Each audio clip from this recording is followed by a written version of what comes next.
Hello, everyone. This is Sara speaking. We have decided to try to improve the so-called studio we've been using.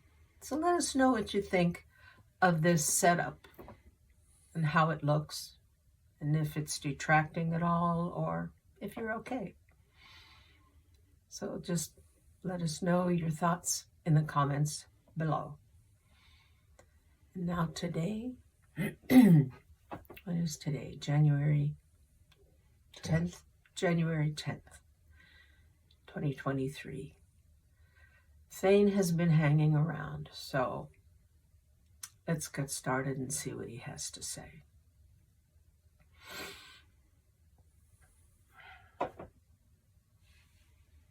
Let's get started and see what he has to say. Why so formal? I'm not formal. We know that thing. And whenever you speak, I keep wanting to turn my head and look at you. I know you do. I told Sara that would be a problem, and she said you didn't think it would be. No, it won't be. I think I can handle it. Okay. I get to talk in your good ear, don't I? Yes, her good ear. My ears are fine. You don't have ears. I know, that's why they're fine. All right, Billy. Do you have anything you want to share with us before we start? The thought has occurred to me that eventually, as Sara learns to meditate more deeply, go farther in her meditations, open up more, that eventually it won't be me talking to you all. I don't know who it will be at this time. But yeah, her ego, shall we say, small self, as Paul Selig and his guides referred to it. That noise is the cat scratching. The cat is scratching on the doorway. Anyway. Yes, as I was saying, her ego gets in the way sometimes. And I do my best to overcome that myself. However, the day will come when there's more vital information, when questions that you're posing to us in the comments section, comments and questions, will be better able to be answered by someone other than myself. And I don't begrudge that. I'm kind of an interim person right now. So, kind of train her away? Perhaps a bit of both ways.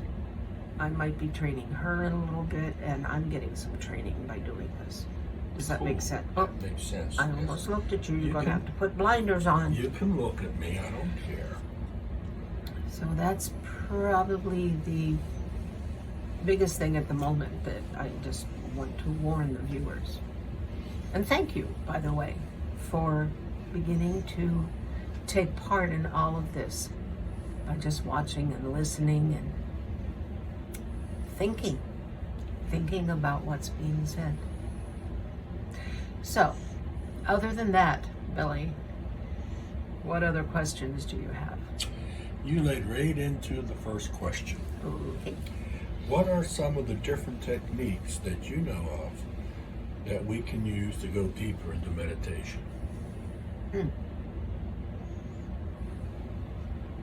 Well, techniques. Coming from the engineer, of course. You are already using one technique. You're imagining going down these steps deeper and deeper. Sara's beginning to use a technique where when she closes her eyes to meditate, she focuses on a particularly dark area and imagines it as a portal that she's going through. Both of those help. I'm trying to think maybe what some other people do that, well, listening to tones or relaxing music. Tones are good. Any of a variety. You look up the healing tones or tones, you can Google this or whatever, and find tones that are pleasing to you, that help you to relax, and eventually you're meditating. Any other questions about that, or? No, that's fine. Well, yes. Okay. This is coming from my point of view. Of course. As I go deeper and deeper, how do I know I'm going deeper and deeper? You don't have to think about it. You just go. Because I don't sense any difference. I don't see any difference. So I don't know if I'm doing it right. Because it's your inner senses that you're concerned with, and your question is referring to your physical senses. Don't use your physical senses when you're meditating, except to listen to whatever tones or music or whatever, the brass bells, bowls, not bells because that's too much clanging, but the bowls, when they're used properly and they produce the tones you want, you can probably get recordings of that if you prefer that to just an electronic type tone. So the point is to get to a point where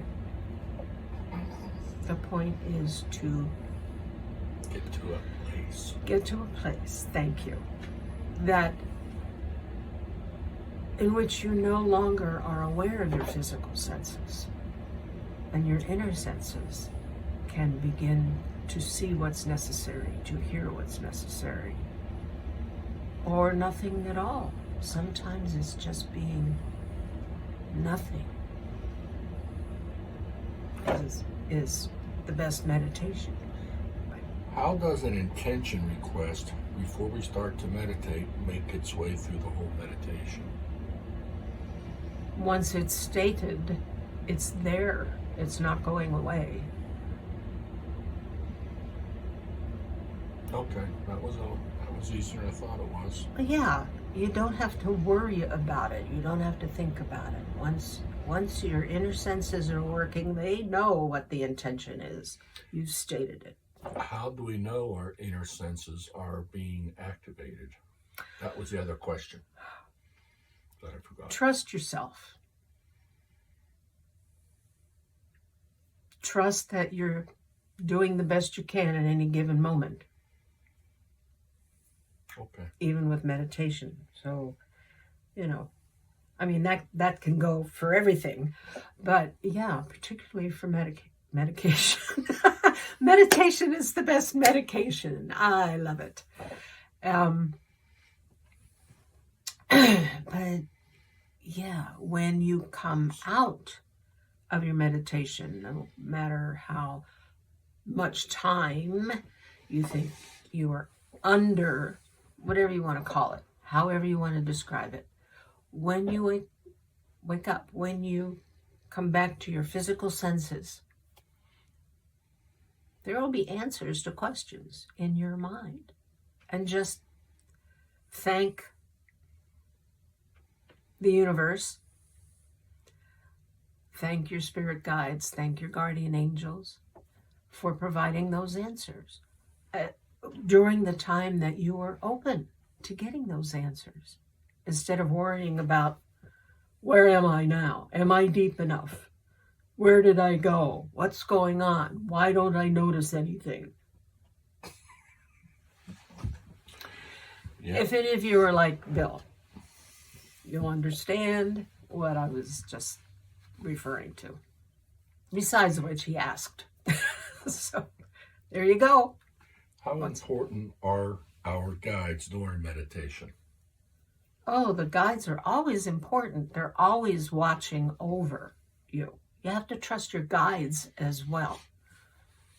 And for those of you who don't know anything about spirit guides, just understand that they're there. They've always been there. You can talk to them. You can ask them questions. You might not get an immediate answer, but they're there to protect you no matter what you're doing. That doesn't mean you're always going to listen when they try to direct you or protect you. That comes with meditation and trust, and especially when you're meditating, trust your inner senses, trust your guides. And before you start, make that statement that, and out of gratitude, you ask, Spirit guides, please protect me, look after me in this meditation.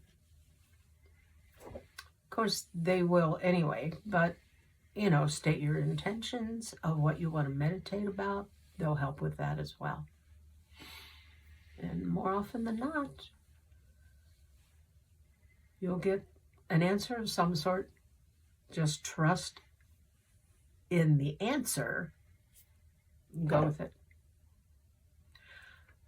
I know names for guides are not important to the guides, but they are to us. If someone viewing this video does not know their guide's name and wants to know their guide's name, how do you propose we go about that? They can state an intention before a meditation, saying, I wish to know what names you want to be called by. Name or names. You might only get one name. You might get a whole lot of names. Don't try to remember them all. But the first one you get is the primary one. Let's say. The more spokesperson-y kind of guide. Just trust. They'll give you something. When you come out of meditation, your mind might try to make sense of some of the sounds that you heard. Just do your best. And then each time you go into meditation and state, is thus and so what you wish to be called? Am I pronouncing it all properly? They'll help clarify it for you. The thing is to learn how to relax, to not have expectations of what outcomes you'll get, whether it's names or a question you're asking or anything. Don't expect it to be what your mind is telling you that it might be. Just say, help me to stay open and just receive whatever you want to tell me or give me. And be patient. There is no such thing as time. You know that. Or maybe you do by now. But yet you live in a 3D body, an environment that expects time to pass in a linear way. So allow it to pass that way. Don't expect to have all the answers perfectly lined up and spelled and delineated all at once. Sometimes it takes a while to get your answers. Allow that to happen. Relax and go with the flow. What else can I say? Go with the flow. Define what you mean by passion. If you're passionate about anything, you know what I mean when I say passion. What about those who aren't? Then they have no clue. Exactly. Exactly. And how should they get a clue? Exactly. You want to know the engineering definition of passion. No, I want to know the process of getting to passion. One way is to just think about things that you like and things that you're interested in and start to follow up on that.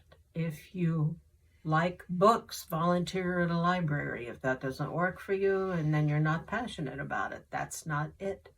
But you like to read. So read about some of the other things that you're interested in. And when you start feeling a little bit of a butterfly excitement in your gut, definitely follow up on that and see where it leads you. Listen to synchronicity. That can be your guides speaking. That can be your inner self, your higher self, saying, whoa, hey, look at this. And then just try different things along that line and see how much and what kind of excitement and passion develops. And you may find out after a while, no, this is a dead end. I'm not as excited as I thought I would be. So try something else. Just, yeah. Again, don't expect fireworks necessarily. And you might have that little excitement of butterflies in your gut about several things. And then as you try them, you find out, no, it's not doing it for me. Passion is... Okay. A lot of younger folks are really into gaming. They're passionate about specific games and their avatars and all this. They forget about the rest of the world unless there's someone to remind them, hey, you got to go to school or you have a job to get to. And then they're like, oh, crap, I have to quit doing this. They're passionate about the game. Usually it's the ones who do interactive kinds of games. RPGs. What does that mean again? Role-playing game. Thank you. Role-playing games. You create your avatar, and then you personally identify somehow with that avatar, or you wouldn't have created it that way. So that adds to the high chance of you becoming passionate about that game because you have a personal investment. And it continues until you outgrow the game, and then you want to try something else. Well, that's what you do to find your passion, is you try different things. Did I blather on too much, or did that help? If you did, I'll cut it. Oh, yes, I get edited. You may not. In the past, you have defined energy that you see of others as sprites, lights, sparkles, and all those type of things. Yeah. To us, we wear clothing. So are those sprites, lights, and sparklies like clothing for the energy being? No, they are the energy. Okay. They don't need clothing. I was just curious. Okay. Individuals do not need their energies to be hidden. All true. And that would be, based on other discussions we have had, the energy has no constraints, so to speak, of its form, no actual form. Right. And if they were using this to identify themselves as we wear clothing, it would be a form. So yeah, I can see that too. Yeah, and it wouldn't necessarily be a true form or a proper form or a proper example of the truth to borrow Paul Selig's guides again.